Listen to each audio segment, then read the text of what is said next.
ಓಂ ಶ್ರೀ ಗುರುಭ್ಯೋ ನಮಃ. ಪ್ರೀತಿಯ ಮಕರ ರಾಶಿಯವರೇ, ನಿಮ್ಮ ಮನೆಯಲ್ಲಿ ಈ ದೇವರು ತಿರುಗಾಡ್ತಾ ಇದ್ದಾರೆ, ಎಚ್ಚರ.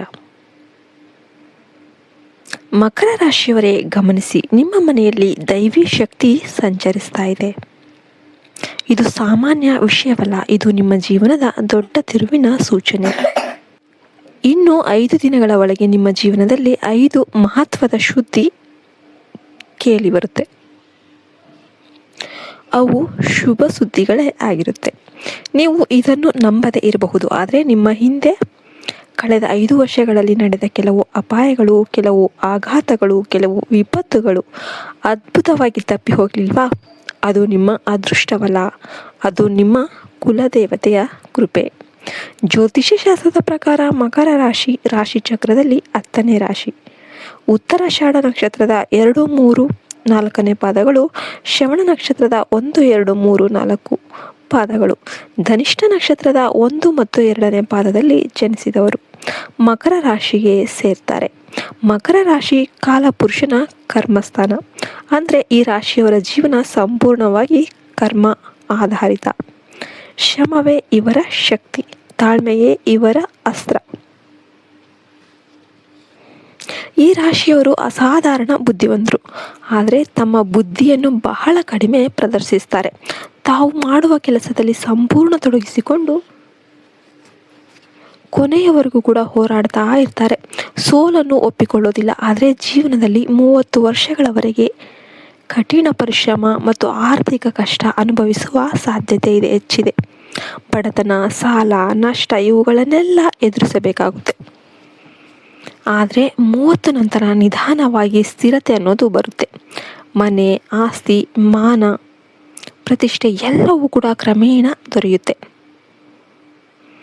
ಮಕರ ರಾಶಿಯವರು ಒಂದು ದೊಡ್ಡ ದೋಷ ಮಾಡ್ತಾರೆ. ಎಲ್ಲರನ್ನೂ ಕೂಡ ನಂಬ್ತಾರೆ, ತಮ್ಮ ಯೋಜನೆಗಳನ್ನು ಎಲ್ಲರಿಗೂ ಹೇಳ್ತಾರೆ. ಆದರೆ ಕೊನೆಯ ಕ್ಷಣದಲ್ಲಿ ಕೆಲಸ ಕೈ ತಪ್ಪುತ್ತೆ. ಯಾಕೆ? ದೃಷ್ಟಿ, ಅಸೂಯೆ, ಕೆಟ್ಟ ಶಕ್ತಿ. ಅದರಿಂದ ಇನ್ನು ಮುಂದೆ ನೀವು ಯಾವ ಕೆಲಸ ಆರಂಭಿಸಿದರೂ ಯಾರಿಗೂ ಹೇಳದೆ ಮುಗಿಸಿ. ದೇವರನ್ನು ನಂಬಿ, ನಿಮ್ಮನ್ನೇ ನಂಬಿ, ನಂತರ ಫಲಿತಾಂಶವನ್ನು ಜಗತ್ತಿಗೆ ತೋರಿಸಿ. ಮಕರ ರಾಶಿಯ ಮನೆಯಲ್ಲಿ ಕುಲದೇವತೆಯ ಕಾವಲು ಸದಾ ಇರುತ್ತೆ. ಆದರೆ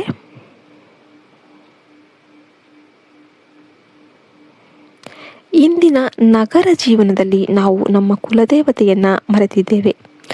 ನಿಮ್ಮ ಹಿರಿಯರನ್ನು ಕೇಳಿ, ನಿಮ್ಮ ಕುಲದೇವರು ಯಾರು? ನಮ್ಮ ಊರಿನ ದೇವಾಲಯ ಯಾವುದು?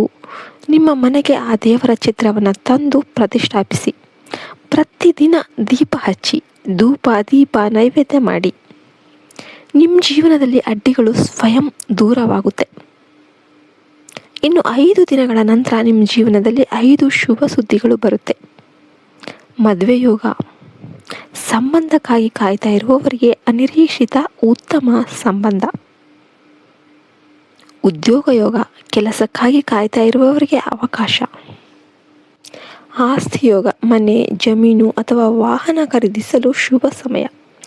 ವಿದೇಶ ಯೋಗ. ವಿದ್ಯಾರ್ಥಿಗಳಿಗೆ ವಿದೇಶದಲ್ಲಿ ಓದುವ ಅವಕಾಶ. ಧನ ಯೋಗ. ಹಠಾತ್ ಹಣ ಪ್ರವೇಶ. ನಿರೀಕ್ಷಿಸಿದ್ದಕ್ಕಿಂತ ಹೆಚ್ಚು ಹಣ ಬರುತ್ತೆ.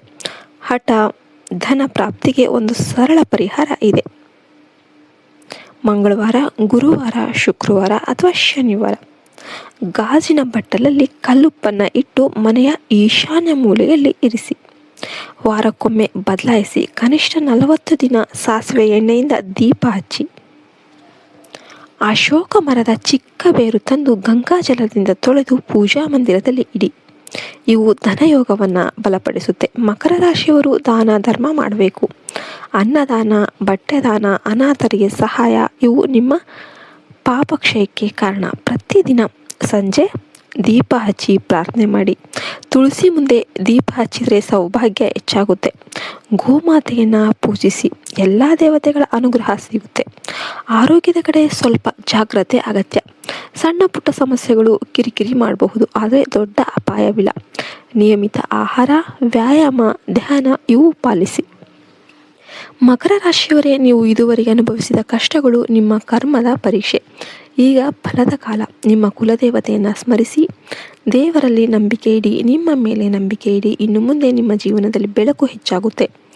ಈ ದೈವಿ ಶಕ್ತಿ ನಿಮ್ಮ ಮನೆಯಲ್ಲಿ ಸಂಚರಿಸ್ತಾ ಇದೆ. ಅದನ್ನು ಗುರುತಿಸಿ, ಗೌರವಿಸಿ, ಪೂಜಿಸಿ. 5 ದಿನಗಳ ನಂತರ ಆಗುವ ಬದಲಾವಣೆ ನೋಡಿ ನೀವು ಸ್ವತಃ ಆಶ್ಚರ್ಯ ಪಡ್ತೀರಾ. ವಿಡಿಯೋ ನಿಮಗೆ ಇಷ್ಟ ಆಯಿತು ಅಂದರೆ ಲೈಕ್ ಮಾಡಿ, ನಿಮ್ಮ ಸ್ನೇಹಿತರ ಜೊತೆ ಶೇರ್ ಮಾಡಿ. ಹೊಸ ವಿಡಿಯೋಗಳಿಗಾಗಿ ನಮ್ಮ ಚಾನಲ್ಗೆ ಸಬ್ಸ್ಕ್ರೈಬ್ ಮಾಡಿ. ಜೈ ಹಿಂದ್, ಜೈ ಭಾರತ್ ಮಾತೆ. ಹರಿ ಓಂ ತತ್ಸತ್. ಸರ್ವೇ ಜನೋ ಸುಖಿನೋ ಭವಂತು.